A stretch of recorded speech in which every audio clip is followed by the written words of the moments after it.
اور یہی تقریر عمران خان اور اسی سمیع الحق شہید صاحب نے ثاقب نثار کو بھی کہا ہے کہ یہ واجب القدر ہے، جس کے بعد اس کے بعد چند ایک گھنٹوں کے بعد شام کو سمیع الحق صاحب شہید ہو گئے تھے، پھر اس کا کیس بھی بند کر دیا گیا۔ دوسرا سب سے بڑا ثبوت یہ ہے کہ بی بی سی کو انٹرویو دیتے ہوئے عمران خان نے کہا تھا کہ ہاں ہم نے آسیہ کو چھوڑا ہے کچھ لوگوں کو جیل میں ڈال کے۔ پھر اس کے بعد ایک کرسچن خاتون ہے، اس دن میں انٹرویو میں بھی جوتیوں سے پوچھ رہا تھا کہ علی زیدی اور وفات چودھری کے درمیان بیٹھ کے کہتی ہے کہ آسیہ ملونہ کو عمران خان نے رہا کیا ہے۔ تو یہ جو فیصلہ تھا یہ عدالتی نہیں تھا، یہ ریاستی فیصلہ تھا اور ریاست نے آسیہ ملونہ کو رہا کیا تھا۔ اب ناظرین بات کرتے ہیں رحمت العالمین اتھارٹی کی، کہ رحمت العالمین اتھارٹی کا سب سے پہلے ہم نے دیکھنا یہ ہے کہ اس کا بنانے کا وقت کون سا ہے، کس وقت میں عمران خان نے اس کا اعلان کیا، دوسرے نمبر پہ عمران خان نے بنائی کیوں۔ ناظرین سب سے پہلے تو عمران خان نے رحمت العالمین اتھارٹی کا اعلان اس وقت کیا جس طرح آسیہ ملونہ کو اس نے رہا کیا اور مذہبی طبقہ عمران خان کے خلاف ہو گیا۔ تو ناظرین عمران خان نے آسیہ کی رہائی کے بعد اپنے آپ کو سچا عاشق رسول ثابت کرنے کے لیے سب سے پہلے اس نے اعلان کیا تھا کہ میں خاتم النبیین کانفرنس کا اعلان کرتا ہوں، ہم پروگرام کریں گے پاکستان میں۔ وہ اعلان کر دیا، لیکن کچھ دنوں کے بعد اس نے اس کا نام چینج کر کے رحمت العالمین اتھارٹی کانفرنس رکھ دیا۔ وہ کیوں رکھ دیا اس کے اوپر میں ویڈیو بنا چکا ہوں کہ خاتم النبیین کے اوپر تو بہت سارے لوگوں کو اعتراض تھا، کسی لوگوں کو تکلیف تھی، رحمت العالمین تو کے اوپر کسی کو اعتراض نہیں تھا، یعنی کہ کفار کو بھی اعتراض نہیں تھا، اس لیے عمران خان نے اس کا نام رکھ دیا۔ پھر اسی کانفرنس میں اس نے اعلان کیا تھا کہ میں رحمت العالمین اتھارٹی بنانے جا رہا ہوں۔ تو وقت دیکھو کس ٹائم بنایا کہ جب آسیہ ملونہ کو رہا کیا گیا، جب پورا مذہبی طبقہ عمران خان کے خلاف تھا، اس وقت اس نے اعلان کیا۔ اب دیکھتے ہیں، میں آپ لوگوں کے سامنے ویڈیو ثبوت رکھتا ہوں کہ عمران خان پاکستانی قوم کو کیا کہتا ہے کہ میں نے رحمت العالمین اتھارٹی کیوں بنائی، اس کے بنانے کا کیا مقصد تھا، قوم کو کیا اس نے کہا ہے۔ پھر بی بی سی کو انٹرویو دیتے ہوئے عمران خان نے ان کو کیا کہا ہے کہ میں نے رحمت العالمین اتھارٹی کیوں بنائی۔ تو ناظرین سب سے پہلے سنتے ہیں عمران خان نے پاکستانی قوم کو کہا ہے کہ میں رحمت العالمین اتھارٹی کیوں بنا رہا ہوں۔ یہ ویڈیو سنو پھر آگے بات کرتے ہیں۔ جو رحمت العالمین اتھارٹی یہ اس کیوں بنائی تھی، کیونکہ میں آہستہ آہستہ مجھے یہ خوف آنا شروع ہوا کہ ہم اب ساری تقریباً قوم عاشق رسول ہے، ہم سب اپنے آپ کو کہتے ہیں ہم عاشق رسول ہیں، ساری قوم عاشق رسول ہے، عمران خان کے بقول ساری قوم عاشق رسول ہے، لیکن عاشق رسول ہیں تو اس کو ثابت آپ ایسے کر سکتے ہیں کہ ان کی سیرت پہ چلیں، ان کے راستے پہ چلیں، ان کا راستہ کدھر ہے، قوم کس طرف جا رہی ہے۔ یہ جو حرکتیں ہیں، یہ جو بھی آپ نے اگر ان کی زندگی، اب ناظرین یہ کہتا ہے کہ اگر آپ عاشق رسول ہیں تو اس کا طریقہ ہے کہ آپ اس کی سیرت پہ چلیں،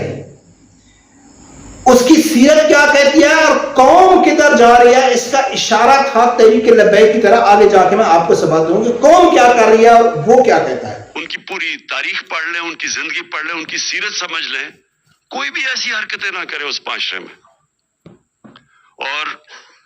اس لیے ہم نے رحمت العالمین اتھارٹی بنائی کہ اپنے سب انسان، یہ جو حرکتیں ہیں اس کا اشارہ تحریک لبیک کی طرف تھا، یہ جو حرکتیں ہیں تو یہ دیکھ لو کہ اس کی سیرت میں کہیں ایسی حرکتیں نہیں ملتی ہیں جو تحریک لبیک والوں نے کی تھی آسیہ ملونہ کی رہائی کے بعد۔ کے لیے ان کو کہا تھا کہ یہ رحمت بن کے آئے ہیں، تو وہ اسٹڈی تو کریں اس کو، اور وہ جب ہم کریں گے تو یہ جو نفرتیں پھیلاتے ہیں ہم اپنے، سب انسانوں کے لیے رحمت بن کے ہیں، بالکل سب انسانوں کے لیے، لیکن اس کا جہاں رحمت العالمین اتھارٹی بنانا اور پوری دنیا کو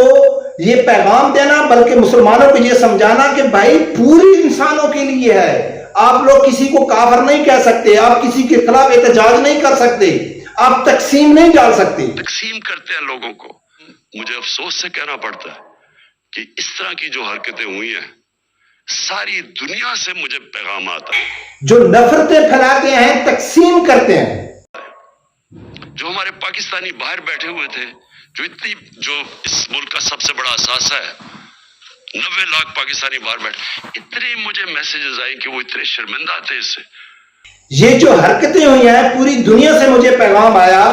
کہ یہ پاکستان میں کیا ہو رہا ہے، یہ کوئی دین ہے پاکستان کا، یہ کوئی اسلام ہے۔ لیکن عمران خان نے بی بی سی کو انٹرویو دیتے ہوئے رحمت عالمین اتھارٹی بنانے کا مقصد کیا بتایا تھا وہ بھی دیکھو۔ سابق وزیر اعظم عمران خان نے رحمت عالمین اتھارٹی بنانے کا مقصد بتاتے ہوئے کہا تھا کہ Tehreek Labbaik Pakistan T L P کے پاس کتنے لاکھوں کا ووٹ بینک ہے، ہم اس ووٹ بینک کو کیپچر اپنی طرف راغب کرنا چاہتے ہیں۔ تو کیا پاکستان میں ووٹروں کے لیے اپنے رہنماؤں کے مذہبی عقائد کی حکومتی کارکردگی سے زیادہ اہمیت ہوتی ہے؟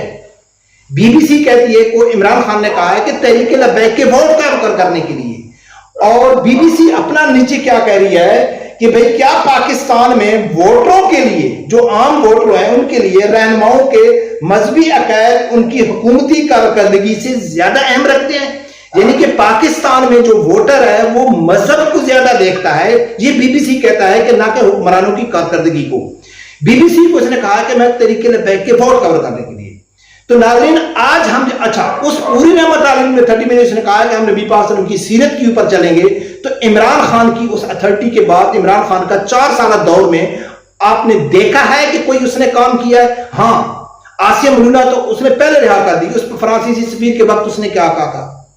اس ہستی کے لیے جو رحمت اتھارٹی بنا رہا ہے کہ ہم اس کی ناموس کا سودا کر سکتے ہیں لیکن ڈالروں کو نہیں چھوڑ سکتے۔ عمران خان نے اپنے جلسوں میں کیا کیا ہے؟ 400 مندر کا عمران خان نے اعلان کیا، کرتارپور بارڈر اس نے کھولا ہے، یہ جو بڑے بڑے اس نے کام کیا ہے، اسی وجہ سے انٹرنیشنل ریلیجس فریڈم نے 2020 کی رپورٹ میں عمران خان کو بہترین لیڈر قرار دے دیا کہ اس نے جو کام کیا ہے، مندر بنایا ہے، یونیورسٹی بنائی ہے، کرتارپور بارڈر کھولا ہے، آسیہ ملونہ کو رہا کیا ہے، ختم نبوت کے قانون چینج کرنے میں اس نے نواز شریف کا ساتھ دیا، سلمان تاثیر نے اس کی تصدیق کی ہے۔ تو یہ ٹوٹلی عمران خان کا جو تھا نا، یہ اسلامی ٹچ تھا، وہ بڑھتی ہوئی تحریک لبیک کی جو مقبولیت تھی اس سے یہ خوف زدہ تھا، اور جو ہیکر تھا جو کچھ پہلے 5-6 مہینے پہلے وہ جو لیکس کا سلسلہ چل رہا تھا، اس لیکس میں بھی ہیکر نے کہا تھا کہ بشرا بی بی نے عمران خان کو کہا ہے کہ آپ نے خادم حسین رضوی کی طرح سیاست کرنی ہے۔ الحمدللہ خادم حسین رضوی صاحب ہو یا تحریک لبیک ہو، وہ تو جینین سیاست کر رہے ہیں، جینین دین کی بات کرتے ہیں، لیکن عمران خان نے قومی یوتھ کو دینی ٹچ دیا، اسلامی ٹچ دیا، جس کی وجہ سے وہ آج ذلیل ہو رہے ہیں۔ اور الحمدللہ کہ سمیع الحق شہید صاحب کے تو الفاظ بالکل سیم ٹو سیم بیٹھتے ہیں، کیونکہ سمیع الحق شہید صاحب نے کہا تھا کہ میں نے عمران خان کو منع کیا ہے، لیکن علامہ خادم حسین رضوی رحمۃ اللہ علیہ اور پیر عبد القادری صاحب کا تو الزام میں آ جاتا نا، یقین تو ان کو تھا لیکن وہ الزام میں آ جاتا کہ جی عمران خان نے چھوڑا ہے یا عدالت نے چھوڑا ہے یا فلاں نے چھوڑا ہے، لیکن سمیع الحق شہید صاحب نے کہا تھا کہ میں نے عمران خان کو منع کیا ہے کہ امریکہ کے میں پریشر میں نہیں آنا۔ تو ناظرین جتنی بھی تحریک لبیک کے سپورٹر ہیں، الحمدللہ کہ ہم ثبوت اور دلیل کی بنیاد پہ کرتے ہیں، عمران خان کا ٹوٹلی اسلامی ٹچ ہے، ٹوٹلی اسلامی ٹچ ہے، 1% بھی عمران خان یعنی کہ اسلام کے لیے سیریز نہیں ہے۔ لیکن اگر جو عمران خان کے سپورٹر یا عمران خان کہتا ہے کہ میں پاکستان میں اسلام کے اوپر کام کرنا چاہتا ہوں، تو وہ ایسا اسلام لانا چاہتا ہے جس کو ہم نہیں مانتے، وہ ایسا اسلام لانا چاہتا ہے کہ جس میں جہاد کا کنسپٹ نہ ہو، جس میں کوئی گستاخی کر رہا ہے تو اس کے خلاف احتجاج نہیں ہونا چاہیے، کوئی بے ادبی کر رہا ہے تو انہیں جانا چاہیے، ناچ گانا ہونا چاہیے، فلم انڈسٹری ہونی چاہیے، مندر عام ہونے چاہیے، سب کچھ ہونا چاہیے۔ یہ سب عمران خان پاکستان میں ایک ماڈرن اسلام لے کے آتا ہے جس کو ہم نہیں کہتے۔ یوتھی اگر اس کو اسلام سمجھتے ہیں تو ان کو ایسا اسلام ان کو مبارک، لیکن امن اللہ ہم کو ایسا اسلام نہیں چاہیے کہ جو ماڈرن اسلام ہو، کہ جس میں آپ جو کچھ بھی کریں۔ اتاتürk کمال پاشا جو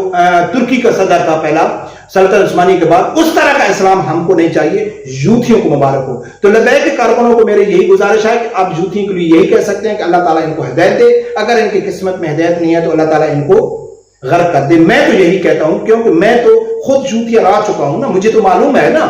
اور میں نے ایسے تو ان کو نہیں چھوڑا ہے نا۔ تو